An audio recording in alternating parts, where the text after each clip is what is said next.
विपक्षी दलों की दिल्ली में हुई चौथी बैठक के बाद एक नई राजनीति बिहार में शुरू हो गई है।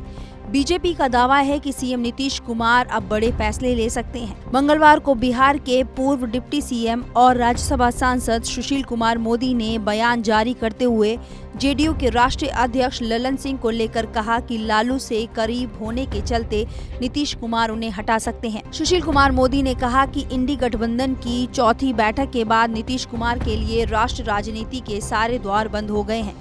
दूसरे राज्यों की बात तो दूर, बिहार के किंग मेकर लालू प्रसाद और तेजस्वी यादव ने भी किसी पद के लिए नीतीश कुमार का नाम नहीं प्रस्तावित किया। बीजेपी सांसद ने कहा कि नीतीश कुमार ने प्रधानमंत्री पद की उम्मीदवारी पाने के लिए पटना में अपने पक्ष में पोस्टर लगवाए थे, लेकिन कांग्रेस अध्यक्ष खड़गे का नाम आगे बढ़ाकर अरविंद केजरीवाल और ममता बनर्जी ने खेला कर दिया। लालू प्रसाद यादव कुछ नहीं कर पाए।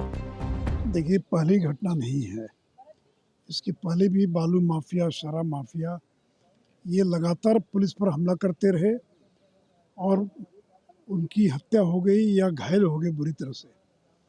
तो इन माफियाओं को पुलिस का संरक्षण प्राप्त है और ये जो शराब माफिया हैं या बालू माफिया हैं, इनके पास अंधाधुंध कमाई है। शराबबंदी के कारण एक समानांतर अर्थव्यवस्था चल रही है और इसलिए जो पुलिस है वो भी अपराध छोड़कर केवल शराबबंदी में लगी है, उसी से उनकी कमाई हो रही है। और आज जो भी कुछ हुआ है वो कहीं न कहीं इस तरह के लोगों को पुलिस का संरक्षण मिला हुआ था, नहीं तो वो पुलिस के ऊपर गाड़ी चलाने की हिम्मत नहीं कर सकते थे। तो इसके पहले भी ट्रैक्टर चढ़ा दिया पुलिस वालों पर, या जो कर्मी गए छापा मारने के लिए उन पर हमला होना, ये आए दिन की बात है। तो देखिए, अब नीतीश जी का नियंत्रण समाप्त होता जा रहा है। उनका स्वास्थ्य ठीक नहीं है, वो मानसिक रूप से बीमार हो चुके हैं। पिछले करीब 20 दिनों से उन्होंने भाषण देना बंद कर दिया है। कल भी जब इंडिया गठबंधन की बैठक से लौटे तो उन्हें कोई बाइट नहीं दिया। तो इसलिए अब स्थिति उनके कंट्रोल के बाहर है। अब नीतीश जी चाह कर भी कुछ करने की स्थिति में नहीं। आप एक तरफ कह रहे हैं कि उनका स्वास्थ्य ठीक नहीं है, दूसरी तरफ पटना में पोस्टर लगते हैं कि निश्चय ही नीतीश चाहिए अगर जीत जरूरी है तो इंडिया अलायंस की मीटिंग में जब प्रधानमंत्री के नाम का प्रस्ताव आता है कि उम्मीदवार विपक्ष का चेहरा कौन होगा, तो जब मल्लिकार्जुन खड़गे का आता है तो मीटिंग से उठकर चले जाते हैं। देखिए, कहावत है, न माया मिली न राम।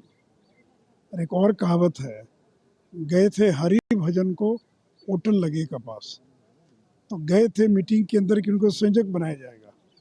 रामनाथ ठाकुर जी का तो बाकायदा बयान आया कि उनको कन्वीनर बनाना चाहिए। पटना में होर्डिंग लगाया, प्रधानमंत्री पद की दावेदारी कर रही थी, वहाँ तो किसी ने उनका नाम प्रस्तावित तक नहीं किया।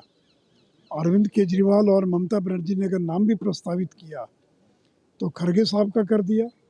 80 साल, मुझे पता नहीं उनकी उम्र 80 साल है या 85 साल है, लेकिन किसी ने भी नीतीश कुमार का नाम संयोजक के लिए भी प्रस्तावित नहीं किया।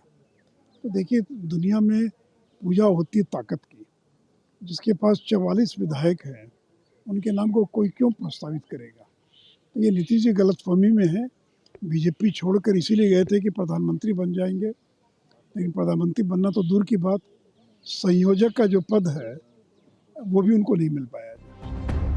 सुशील मोदी ने कहा कि इंडी गठबंधन से झटका खाने के तुरंत बाद जेडीयू ने राष्ट्रीय कार्यकारिणी और राष्ट्रीय परिषद की बैठक एक साथ बुलाने की घोषणा कर बड़े बदलाव के संकेत दे दिए हैं। संगठन के भीतर हताशा बढ़ी है। उन्होंने कहा कि जेडीयू में अब जब भी ऐसी बैठक होती है, राष्ट्रीय अध्यक्ष बदल जाता है। लालू प्रसाद यादव से ललन सिंह की बढ़ती निकटता उन्हें हटाने का आधार हो सकता है।